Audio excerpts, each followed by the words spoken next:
எல்லாத்துக்கும் ஹாய். நான் ஏன் யூடியூப் சேனல் ஆரம்பிச்சேன்ற விஷயத்த சொல்கிறேன். இது வந்து என்னோட இன்ட்ரோடக்ட் வீடியோ. என்னை பற்றி உங்களுக்கு வந்து இன்ட்ரோடக்ட் கொடுத்துருவேன்.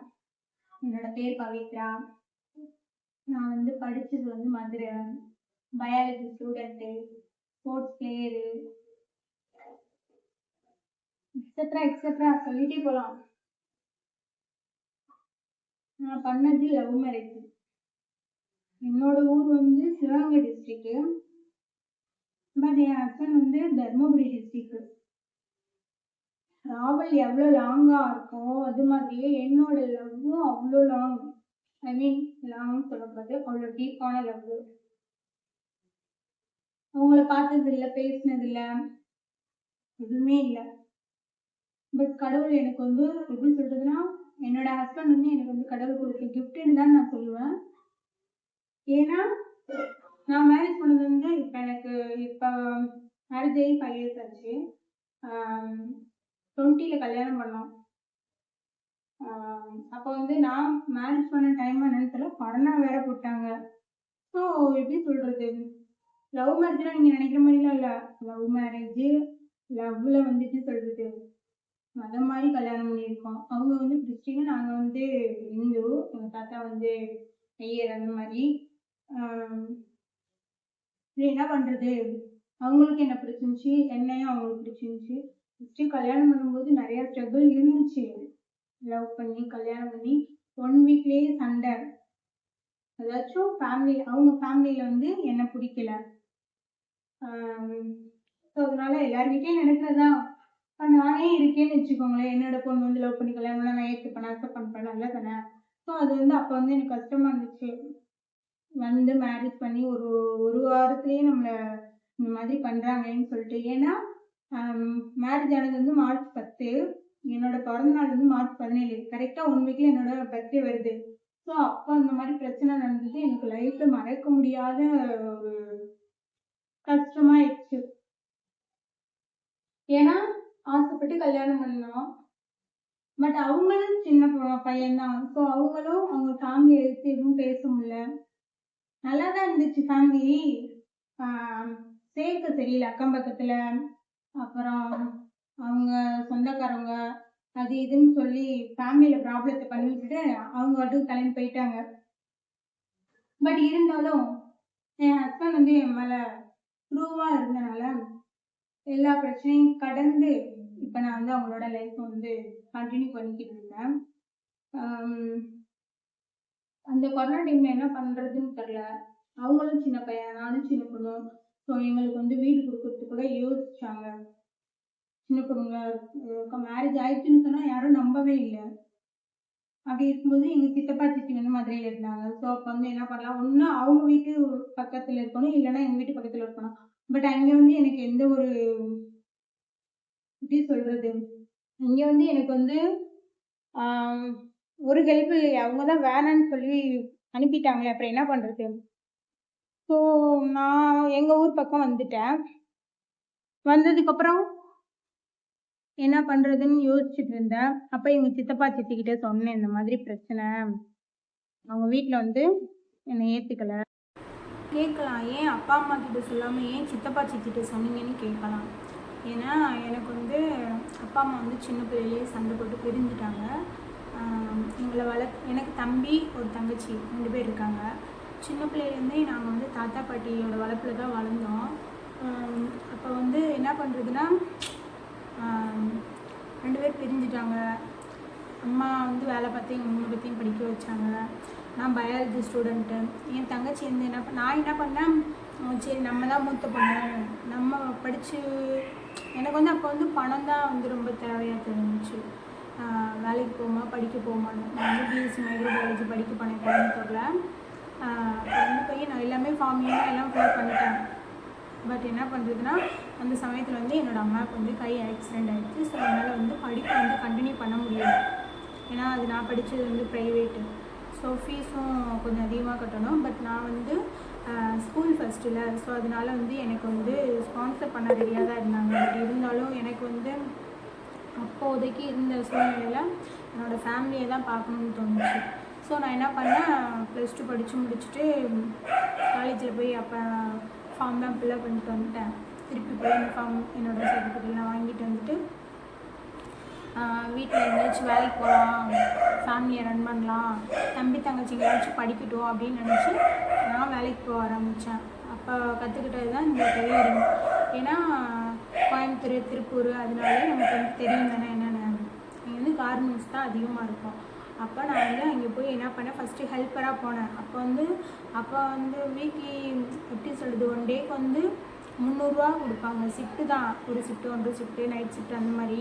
பட் நான் என்ன பண்ணேன், அப்போயே நான் ஹெல்ப்பர்னால் கைமடின்னு சொல்லுவாங்க இங்கே, அதாச்சும் எடுக்க, அந்த பிசுறுங்களை வெட்ட அந்த மாதிரி.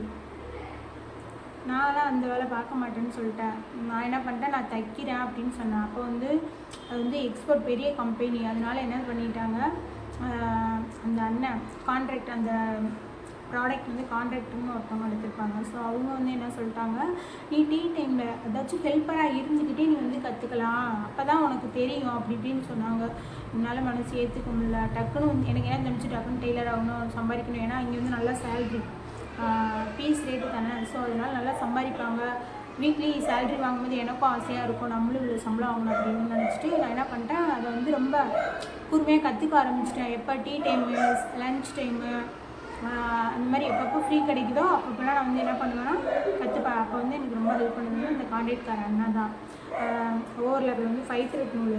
ஸோ அப்போல்லாம் நூல் கூட கொடுக்க தெரியாது. அப்போ அந்த அண்ணா தான் வந்து நான் வந்து ரொம்ப ஆர்வமாக இருக்கலை. ஸோ அதனால் வந்து சொல்லிக் கொடுப்பாங்க. சொல்லிக் கொடுத்து 1 வீக் கொஞ்சம் நூல் கோர்க்கவே எனக்கு 1 வீக் ஆகிடுச்சு. ஏன்னா செட்டிங்ஸ்லாம் தெரியாது, டைட் லூஸ் வைக்கிறதுலாம் தெரியாது. பட் நூல் அந்த போச்சுன்னா கோர்க்கிறதுக்கே கொஞ்சம் கஷ்டம்தான் ஓவர்லாக்கை பொறுத்தவரை. அப்போ அந்த அண்ணா ரொம்ப ஹெல்ப் பண்ணி எனக்கு சப்போர்ட் பண்ணி டெய்லரிங் கற்றுக் கொடுத்துட்டாங்க. அதுதான் இப்போ என்னோடய டேர்னிங் பாயிண்ட்டாகவே இருக்குது. இப்போ வந்து நான் வந்து வீட்டில் வந்து டெய்லரிங் பண்ணிகிட்டு இருக்கேன்.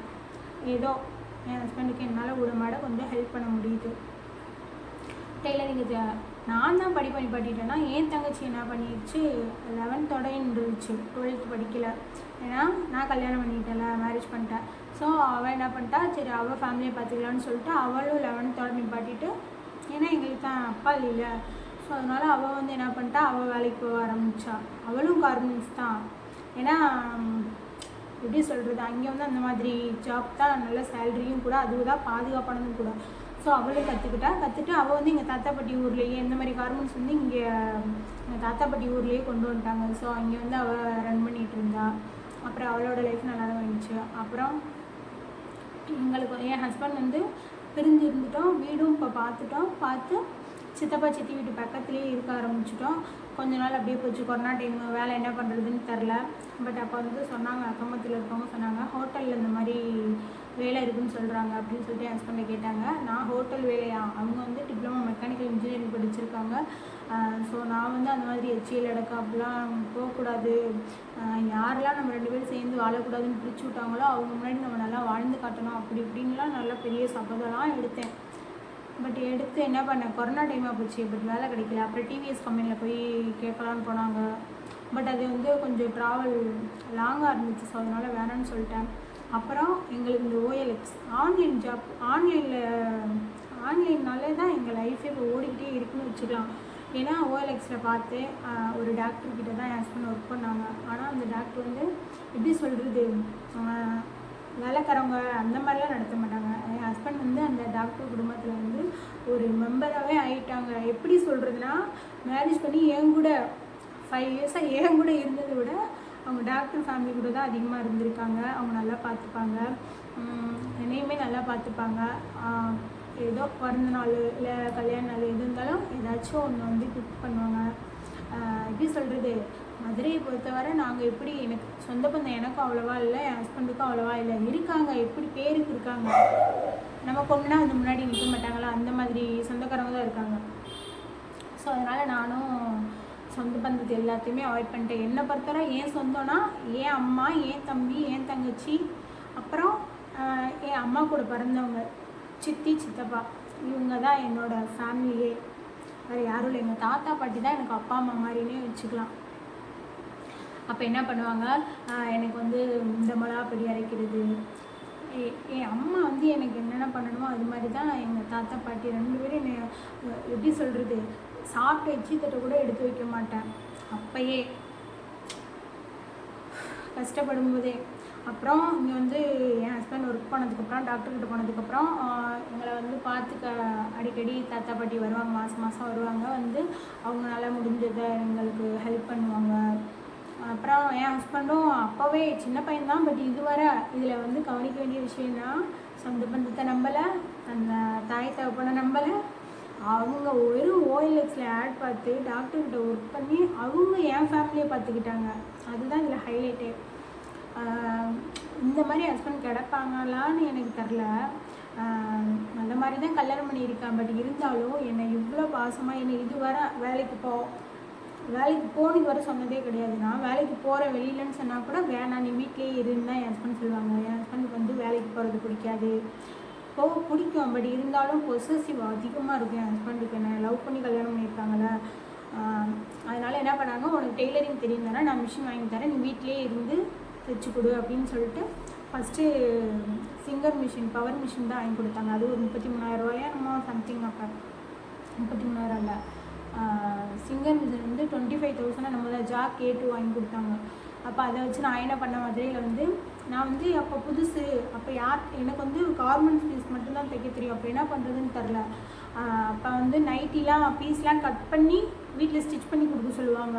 ஆனால் வந்து ரேட் வந்து ரொம்ப கம்மியாக தான் கொடுப்பாங்க. எப்படி சொல்கிறது, சின்ன பிள்ளைங்க நைட்டி இந்த எலாஸ்டிக் நைட்டி வச்சு வரும்ல, அதெல்லாம் வெறும் 3 ரூபா தான் கொடுப்பாங்க. நம்ம எலாஸ்டிக் வச்சு தைச்சி முன்னாடி பின்னாடி வச்சு தைச்சி கை ஸ்டிச் பண்ணி சைடு ஸ்டிச் பண்ணி பாக்கெட்டில் எல்லாம் வச்சு கொடுத்து, ஐயோ ஏன் கேட்குறீங்க, அப்போ ரொம்ப கஷ்டப்பட்டேன். ஏன்னா அப்போ வந்து நார்மல் மிஷின் தான் இருந்துச்சு, சின்ன மிஷின், தாத்தா பாட்டி வீட்டில் வச்சுருந்த மிஷின் தான் இருந்துச்சு. அதில் என்னால் தைக்க முடியல. என் ஹஸ்பண்ட் வந்து மெக்கானிக்கல் இன்ஜினியரிங்னால அவரே ஒரு மோட்ரு செஞ்சு அந்த மாதிரிலாம், எப்படி சுவிட்சுலாம் இல்லை. அப்போ என்ன பண்ணாருன்னா அவர் வந்து இங்கே சுவிட்ச் ஆன் பண்ண ஆஃப் பண்ண, நான் இங்கே தைக்க அந்த மாதிரி இருந்துச்சு. 1 வீக்காக தைச்சி வெறும் 50 ரூபாய்க்கு தான் தைப்பேன். வீட்டில் எந்த வேலையும் பார்க்காம சாப்பாடு எதுவும் செய்யாமல் வெறும் 50 ரூபாய்க்கு தான் தைப்பேன். அப்போ என்ன பண்ணிட்டோம், எங்கள்கிட்ட அப்போ பைக்லாம் ஒன்றும் இல்லை. அப்போ என் ஹஸ்பண்டோட ஃப்ரெண்டு வந்து என்ன பண்ணாங்க, அப்போ வந்து அவங்க ஃபேமிலியில் வந்து எந்த டச்சும் இல்லை. அப்போ அவங்க ஹஸ்பண்டோட ஃப்ரெண்டுக்கிட்ட வந்து இந்த மாதிரி கடன் கேட்டு வாங்கியிருந்தாங்க. ஒரு 25,000 என்னமோ வாங்கி செகண்ட்ஸில் தான் ஃபஸ்ட்டு பைக் வாங்கினாங்க. பைக் வாங்கி, ஏன்னா எனக்கு வந்து என்னோடய காசு வந்து பிஎஃப் இதெல்லாம் பிடிச்சிருப்பாங்கல்ல, நான் கார்மெண்ட்ஸ் வேலை பார்த்தது, அந்த காசில் இருந்துச்சு. ஒரு 1 லேக் 1.5 இருக்கும் அப்படி இருந்துச்சு. பட் வந்து நான் வந்து மேரேஜ் பண்ணிக்கல, அதனால் என்கிட்ட காசு கொடுக்கல. நான் போய் திருப்பி கம்பெனிக்கு போனால் தான் எனக்கு அந்த பணம் கிடைக்கும். ஸோ அப்போ என்ன பண்ணேன், என் ஹஸ்பண்டுக்கு தேவைப்படுறதுக்கு ஒரு பைக்கும் ஒரு வேலை, பைக் வாங்கிட்டாச்சு. செகண்ட்ஸில் போய் பைக் வாங்கிட்டோம். அதுக்கப்புறம் வேலையும் தேடியாச்சு. ஸோ எங்கள் லைஃப் நல்லா அப்போ போய்கிட்டு இருந்துச்சு. அவ்வளோதான் பிரச்சனை. எனக்கும் மிஷின் வீட்டில் இருந்துச்சு. ஸோ நானும் அந்த கார்மெண்ட்ஸ் பீஸ் வாங்கி தைக்க ஆரம்பித்தேன். பட் நம்ம வந்து இவ்வளோ தைச்சி வெறும் 3 ரூபாய்க்கு தைச்சி கொடுக்கணுமா, உடம்ப வருத்திக்கிட்டலாம், அப்படிலாம் நீ வேலை பார்க்கணும்னு சொல்லிட்டு அந்த வேலையும் என் ஹஸ்பண்ட் பார்க்கக்கூடாதுன்னு சொல்லிட்டாங்க. அவங்க வேலைக்கு போகும்போதே எனக்கு சாப்பாடு வாங்கி கொடுத்துட்டு போயிடுவாங்க, வேலை விட்டு வரும்போது சாப்பாடு வாங்கிட்டு வந்துடுவாங்க. அப்புறம் மதியான நேரத்தில் ஈவினிங்கில் ஏதாச்சும் பசிக்கலாம், அப்போ வந்து ஏதாச்சும் பழங்கள் ஸ்நாக்ஸ் எல்லாம் வாங்கி வச்சுட்டு போயிடுவாங்க. ஐ மீன் எங்களுக்கு வந்து குழந்தை இல்லை இப்போ, பட் இருந்தாலும் அப்போலேருந்து இப்போ வர 5 இயர்ஸாக என் ஹஸ்பண்ட் தான் என்னை வந்து எப்படி ஒரு குழந்தை மாதிரி பார்த்துக்கிறாரு. ஏன் அப்படி சொல்ல வரேன்னா, சமைக்க விட்டதில்லை, பாத்திரம் விளக்க விட்டதில்லை, துணி துவைக்க விட்டதில்லை. துணி துவைக்கிறதுக்கு வாஷிங் மிஷின் இருக்கிறது 2 பேர், வாஷிங் மிஷின் வாங்கியாச்சு, எல்லாமே அப்போயே பண்ணியாச்சு. அப்போ ஆனால் ரொம்ப கஷ்டத்தில் தான் இருந்தோம். பட் இருந்தாலும் லைஃப் நல்லா தான் போய்க்கிருந்துச்சு, ஹாப்பியாக தான் போய்க்கிருந்துச்சு. இப்போ வந்து ஏன் இப்போ நான் யூடியூப் சேனல் ஆரம்பிச்சிருக்கேன்னா, இப்போ பேபி இல்லைல்ல, ஸோ இப்போ வெயிட் வேறு ரொம்ப ஓவராக, ஸ்ட்ரெஸ் லெவல் ஓவராகிடுச்சு, குழந்தைல அந்த மாதிரி ஃபீல் பண்ண ஆரம்பிச்சிட்டேன். என் ஹஸ்பண்ட் ரொம்ப ஃபீல் பண்ண ஆரம்பிச்சிட்டாங்க. ஸோ அதனாலேயே 2 பேர்த்துக்குள்ளே எப்படி சொல்கிறது, ஒரு கேப் விழுந்துருச்சுன்னே வச்சுக்கலாம். ஸோ அந்த கேப் வந்து ஃபில் பண்ணணும்னா நான் ஹாப்பியாக இருந்தால் தான் என் ஹஸ்பண்ட் கொஞ்சம் ஹாப்பியாக இருக்காங்க. ஸோ நான் ஹாப்பியாக இருக்கணும்னா என் ஹஸ்பண்ட் வெளியில் விட மாட்டாங்க.